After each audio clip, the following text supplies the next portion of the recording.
हमने सबक बोलने वाली मछली की पढ़ाई की थी। आज हम इस सबक के सवालात करेंगे। तो सबक का पहला सवाल है, घर जाते वक्त रास्ते में सच्चल को कौन नजर आया? चलें देखते हैं कि हमने इस सबक में, इस कहानी में क्या पढ़ा था कि सच्चल को कौन नजर आया था। तो सबक के बिल्कुल शुरू ही के हिस्से में हमने यहाँ पर पढ़ा था। देखिए, रास्ते में उसे एक आदमी नजर आया, उसके पास एक बहुत खूबसूरत गाय थी। तो हम ये दोनों बातें अपने जवाब में लिख लेंगे कि उसे एक आदमी नजर आया और उस आदमी के पास एक खूबसूरत गाय भी थी। चलिए लिखते हैं। हम कुछ हिस्सा सवाल ही से लेंगे, जैसा कि हम लिखेंगे, घर जाते वक्त रास्ते में सच्चल को, यहाँ तक लिखेंगे और इसके बाद सवाल वाला हिस्सा लिखेंगे। चलिए मैं लिखती हूँ, आप भी मेरे साथ साथ लिखिए। अब देखिए, ये इतना हिस्सा तो मैंने लिख लिया जो हमें सवाल के शुरू के हिस्से से ही लेना था। अब को के बाद मैं वो बात लिखूंगी जो हमने सबक में से पढ़ी कि एक आदमी नजर आया, उसके पास एक खूबसूरत गाय भी थी। चलिए लिखते हैं। तो देखिए, हमारा जवाब इस तरह मुकम्मल हुआ कि घर जाते वक्त रास्ते में सच्चल को एक आदमी नजर आया जिसके पास एक खूबसूरत गाय थी। तो हमने क्या किया कि सबक में तो हमने पढ़ा था उसके पास, उसको हमने तब्दील करके लिखा है जिसके पास, क्योंकि हम तो अपना जवाब लिख रहे हैं ना। तो जवाब में तो हम अपने हिसाब से जुमलों को तब्दील कर सकते हैं, इसीलिए हमने यहाँ पर भी जुमले में रब्त पैदा करने के लिए जिसके लिखा। चलिए अब हम सबक का दूसरा सवाल पढ़ते हैं। सबक का दूसरा सवाल है, अजनबी मेहमान ने सच्चल को परेशान देखकर क्या कहा? चलें देखते हैं कि हमने सबक में क्या पढ़ा है।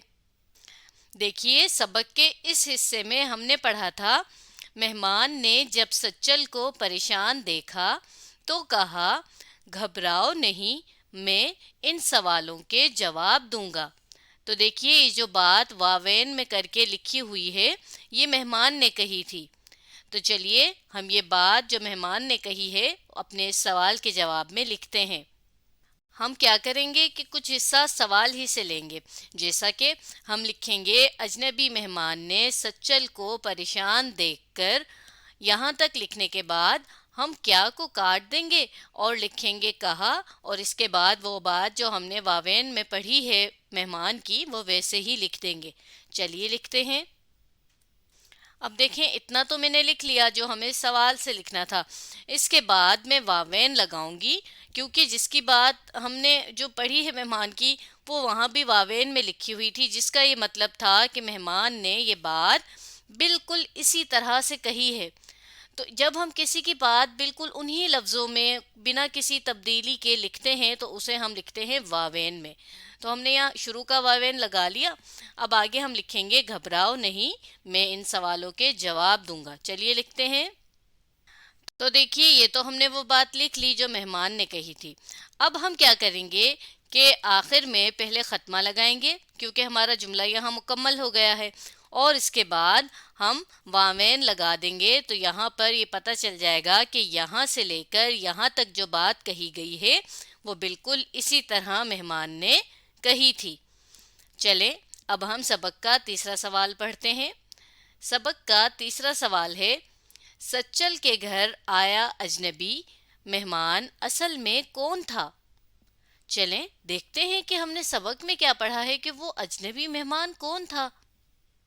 देखिए, सबक के बिल्कुल आखिरी हिस्से में हमने पढ़ा था, मैं वही बोलने वाली मछली हूँ जिस पर रहम खाकर आपने वापस दरिया में डाल दिया था। तो हमें क्या पता चला कि वो जो मेहमान बनकर, अजनबी मेहमान यानी जिसे सच्चल जानता भी नहीं था, वो जो उसके घर एकदम से आ गया था, वो कौन था? वही बोलने वाली मछली थी। चलिए हम लिख लेते हैं अपने जवाब में।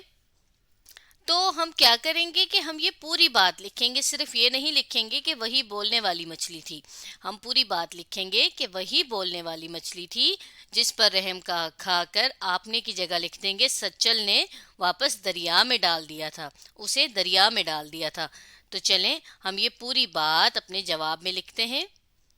اب کیونکہ ہم تو جواب لکھ رہے ہیں نا، اور جواب تو ہم اپنے لفظوں میں لکھ سکتے ہیں، تو ہم کیا کریں گے، ہم لکھیں گے کچھ حصہ سوال سے اور اس طرح سے اپنا جواب بنائیں گے کہ سچل کے گھر آیا اجنبی مہمان اصل میں، یہاں تک کا تو ہم سوال ہی کا حصہ لکھیں گے۔ چلیے لکھتے ہیں۔ اب دیکھیں اتنا تو میں نے لکھ لیا، اس کے بعد میں لکھوں گی وہی بولنے والی مچھلی تھی، چلیے لکھتے ہیں اتنا، اور اس کے بعد میں لکھوں گی جس پر رحم کھا کر سچل نے اسے واپس دریا میں پھینک دیا تھا۔ چلیے میں لکھتی ہوں، آپ بھی میرے ساتھ ساتھ لکھیے۔ تو دیکھیے اس طرح سے ہمارے تیسرے سوال کا جواب بنا کہ سچل کے گھر آیا اجنبی مہمان اصل میں وہی بولنے والی مچھلی تھی جس پر رحم کھا کر سچل نے اسے واپس دریا میں پھینک دیا تھا۔ چلیں اب سبق کا اگلا سوال دیکھتے ہیں۔ سبق کا اگلا سوال دال ہے، بولنے والی مچھلی اجنبی مہمان بن کر سچل کے گھر کیوں آئی؟ تو چلیں دیکھتے ہیں کہ ہم نے سبق میں کیا پڑھا ہے۔ دیکھیے سبق کے اس حصے میں ہم نے پڑھا تھا کہ دیکھیے بالکل آخر میں جب مچھلی اسے بتاتی ہے یہاں پر، آج میں خاص طور پر آپ کی مدد کرنے کے لیے ہی آیا تھا۔ تو یہ کون بول رہا تھا؟ یہ وہی بولنے والی مچھلی نوجوان آدمی یا لڑکے کی شکل میں جو وہاں آئی تھی وہ بول رہی تھی کہ وہ خاص طور پر یعنی صرف اسی وجہ سے آئی تھی کہ وہ سچل کی مدد کر سکے، کیونکہ سچل نے بھی اس کی مدد کی تھی۔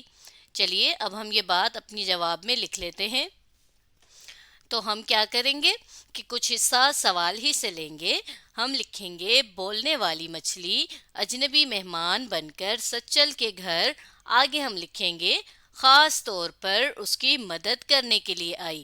ہم کیا کریں گے، صرف کیوں کو کاٹیں گے اور اس کی جگہ لکھیں گے خاص طور پر اس کی مدد کرنے کے لیے، اور پھر آخر میں سے آئی بھی اسی طرح سے لکھیں گے۔ تو چلیے میں لکھ رہی ہوں، آپ بھی میرے ساتھ ساتھ لکھیے۔ تو دیکھیں ہمارا جواب بنا کہ بولنے والی مچھلی اجنبی مہمان بن کر سچل کے گھر خاص طور پر اس کی مدد کرنے کے لیے آئی، اور آخر میں سے ہم نے کیا کیا کہ سوالیہ کی علامت کو ہٹا کر اس کی جگہ ختمہ کی نشانی بھی لگائی، کیونکہ ہم تو یہ جانتے ہیں کہ جواب میں ہم ہمیشہ ختمہ کی علامت لگاتے ہیں۔ تو اس طرح ہمارے اس سبق کے سارے سوال مکمل ہو گئے۔ تو آج ہم نے سبق بولنے والی مچھلی کے سوالات کیے۔ اب آپ اس ویڈیو کو دوبارہ دیکھیے اور اس سبق کے سوالات کو سمجھنے کی کوشش کیجیے۔